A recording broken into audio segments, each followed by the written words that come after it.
Ada ungkapan masyhur yang sering dikutip dalam jalur tasawuf, siapa yang mengenal dirinya, maka dia akan mengenal Tuhannya.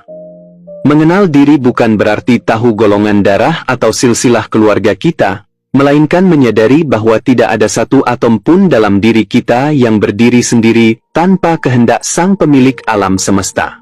Syekh Abdul Qadir Al-Jailani mengajarkan bahwa untuk membebaskan ruh dari penjara jasad, kita tidak perlu membenci dunia, tapi kita harus mengeluarkan dunia dari dalam hati kita. Tangan boleh memegang harta, tapi hati harus tetap memegang erat tali Sang Pemilik alam semesta. Inilah perjalanan kembali ke rumah, sebelum kita benar-benar mati secara fisik. Perjalanan ini disebut sebagai perjalanan batin. Saat kita mulai menyadari bahwa setiap napas kita adalah pemberiannya, setiap detak jantung adalah izinnya, maka saat itulah ruh mulai terbangun dari tidurnya yang panjang. Inilah rahasia kenapa ilmu ini sering disembunyikan. Bukan karena ilmunya yang salah, tapi karena banyak orang yang belum siap menerima kenyataan bahwa segala sesuatu yang mereka sombongkan selama ini sebenarnya adalah nol besar di hadapan keagungan Sang Pemilik alam semesta.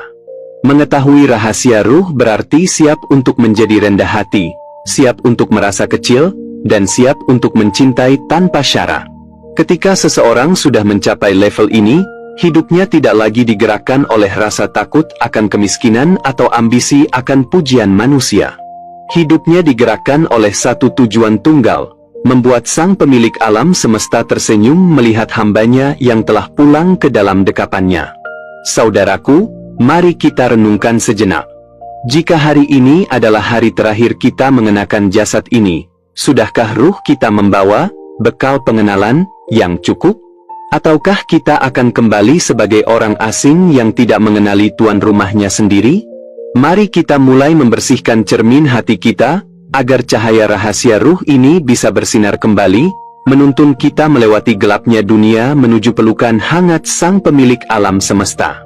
Setelah kita memahami bahwa diri kita adalah ruh yang sedang merantau, muncul sebuah pertanyaan besar yang sering membuat banyak orang bingung atau bahkan takut. Jika ilmu makrifat ini adalah tentang mengenal Sang Pemilik alam semesta, mengapa ia seringkali dianggap berbahaya?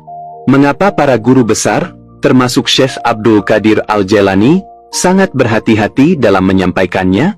Mengapa ilmu yang tujuannya adalah cinta ini justru seringkali disembunyikan di balik tirai kerahasiaan? Alasan pertama yang harus kita pahami dengan logika sederhana adalah analogi tentang kapasitas wadah.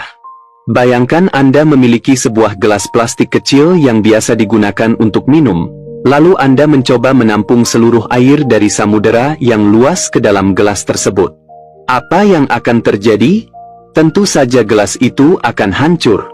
Hancur berkeping-keping karena tidak sanggup menahan beban dan tekanan air yang begitu dahsyat.